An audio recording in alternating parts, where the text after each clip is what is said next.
Joy here. Good. I'm trying to remember whose voice line that was. Yeah, I wouldn't launch. Lunox. Ooh, close range. Oh, they need oh, they're still going to be going for all dive, yeah.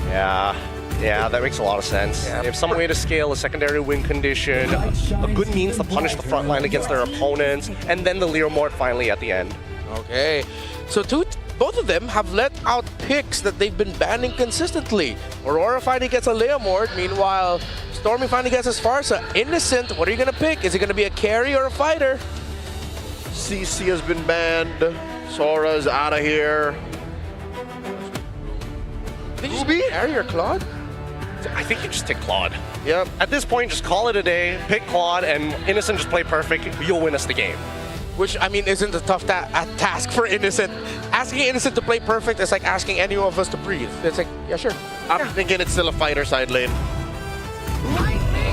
It looks like it is. X-Borg is round 2. Final pick. Oh, and I like it because there's really no one to force him to do a little... Game number 3, Mirko and Trex. I'm gonna loop you in. What do you guys think about the draft? Thank you so much, panel.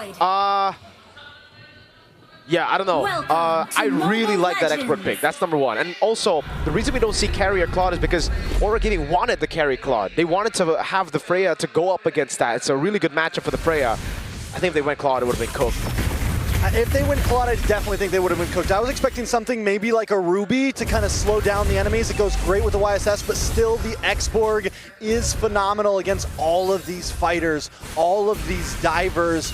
My worry for SRG is, yes, they have some CC, they have some crowd control, but is it going to be enough to kind of stiff arm the possible dive from Aurora Gaming? If Aurora Gaming can pounce correctly in these fights, that's going to be their objective here, right? Definitely.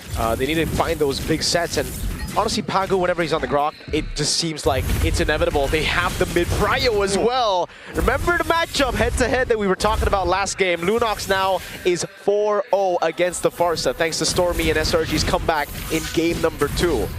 So Rosa definitely, you know, trying to tear a page out of Selangor Red Giants' book, but also, this is a very similar composition to what we saw on the Swiss stage. Alter Ego beat Aurora Gaming with the Freya Leomord in their first match at M7. TNZ being aggressive. This is what I was wondering. Are we going to see Aurora Gaming get as aggressive as they were in the past? Purple buff does go into the hands of TNZ. Out comes the Phantom Steed. Stormy going to try to get involved here. Doesn't have level 4. TNZ re-engages. Just as aggressive as he was on the Assassins as he is now on this Leomord. A fighter is an assassin with more HP, baby. And he's got Barbiel, you know, even more mobility, technically. So, hey, if we're talking about, well, hold on, they want to just keep on going. They're bullying these guys again, dude. Not level 4. This is a free turtle for sure. But if we're talking Leomord, the first guy to do it technically was him, and I was at M4 actually. Way back. Incendio Supremacy days. Right? Yes, sir. Yes, sir. Big Tigreal Barbiel play. Yep. And yeah, it's free turtle. Sigibooms right there, but they will be able to use the last Insanity for Innocent to get away there.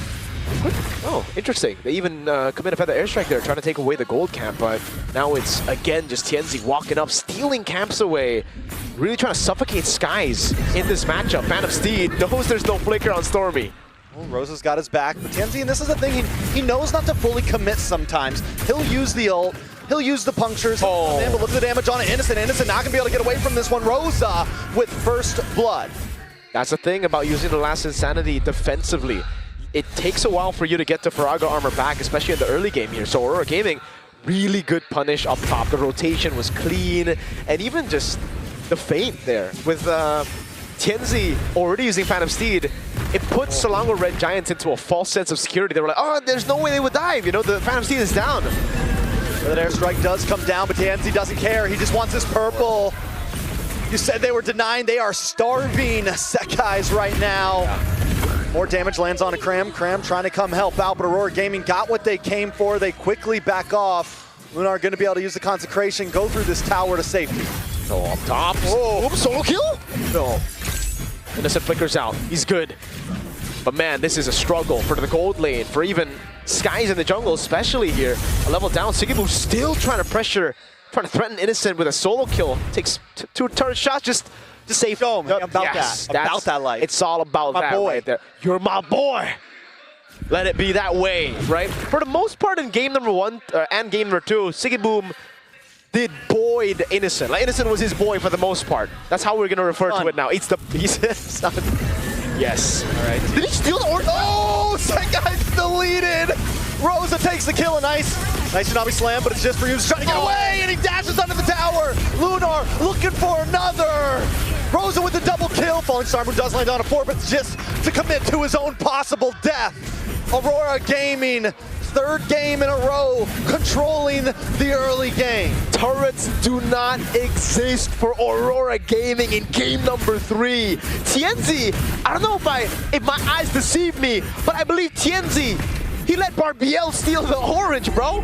This guys couldn't even handle that, and then right as Barbiel got mounted by Mr. Tienzi, it was all done. Skies saw black and white. My horse is hungry, yo. Let's Barbiel real quick. That's my boy over there. He's hungry for a random monster in the jungle, man. Oh my goodness. Cram in the bottom lane here. No way to get away. Cram gonna go down as well. Rosa 4-0 in 1. The Thorn Queen puncturing through the cracks of SRG. A nice Tsunami Slam will get caught up. Lunar taking out Innocent, able to get the kill. SRG finally putting one on the board. All right, but it's still just Lunar right now. Pagu's doing so much. And look at Siggy Boom, dude. He's free farming up top on a Freya. Take a look at his items real quick right now. He's actually not that far ahead, Phantom Steed. Oh my god, Yums taking way too much damage. Rosa is unstoppable. Another kill falls into the hands of Tienzi. Make it a tower next. An orange buff. Once again, Aurora Gaming's taking it all. Bro, Tienzi's crazy with it, man. Barbiel just doesn't stop. Now they go up top, they go for the siege. This comp should be bad at sieging, but they don't care. You know, this is a very similar draft of what SRG did previously with the with the full fighter composition, able to get a win in the Swiss stage. Aurora Gaming have been watching SRG. They are ready for this series. They truly are, man. They've really read SRG out. I think even in the drafts from game number 1, stealing the Sora, and the CC game number 2, stealing the Sora, almost getting it done, but Innocent still performing on the CC. Then here, it's a dive on Skies. Can they do it? Tsunami Slam. Oh, does not connect though. Purify, able to get him to safety. Rosa able to get away. Feathered Airstrike just to keep Aurora Gaming at bay. So the question on our minds though, yes, they're winning. Gotta take it. And sometimes you gotta take it like a good boy. Phantom Steed again, Barbiel over to the turtle. And it's a defensive last insanity. They have good ways to disengage. So they still can actually hover around these neutral objectives. They don't need to give it for free. They can still hover, try to look for a play. If they can't, then they're like, okay, last insanity, flicker out, that's it.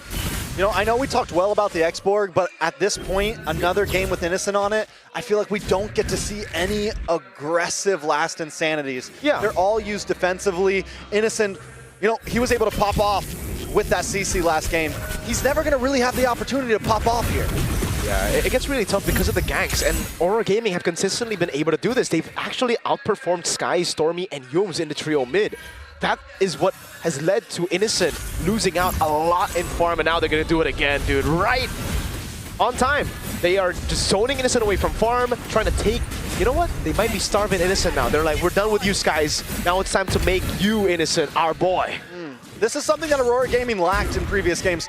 Converting kills, converting gold into towers. This time they are cutting lanes. They're quickly moving things forward. A huge knockup. Sekai's trying to get away, but Tienzi picks it up once again.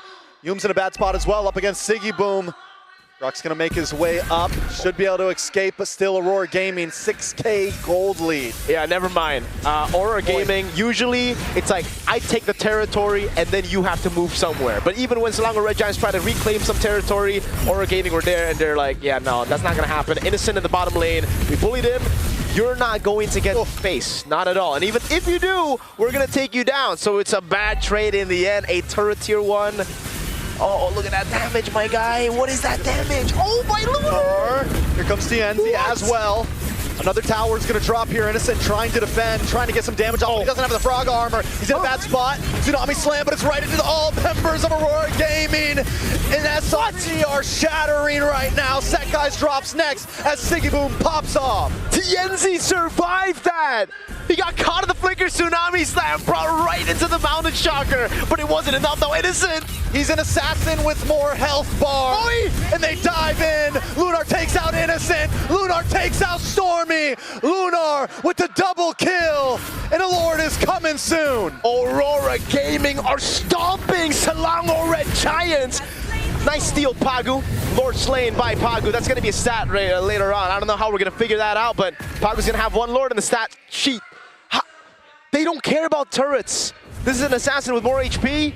They've done it. They went in, and man, Aurora Gaming looks so good this game. It really looks like they should be able to get more. But remember, wave clear is still really good. Again, Flicker Tsunami Slam right into the Mountain Shocker, and Tienzi's just sitting there saying, nah, bruh. I'm an assassin with more HP, bro. I'm an assassin with more HP, You're bro. my boy. And then Uranus Lunar is just like, yeah, I'm Uranus, yo. Another purple buff. Lord coming soon, like a movie near you. Man, I don't know about this. SRG should still be able to clear it out. Whoa, the Holy Shield gets broken right before. Oh, Pagu makes the play. Siggy Boom jumping onto the back line as well as Rosa puts damage on SRG. The Lord cracks through the base in the face of Aurora Gaming. SRG trying to defend. Usually you see teams knock on the door, they're barging through. And there's no way to do it. Aurora Gaming, look the Giants in the eye and tell them match point.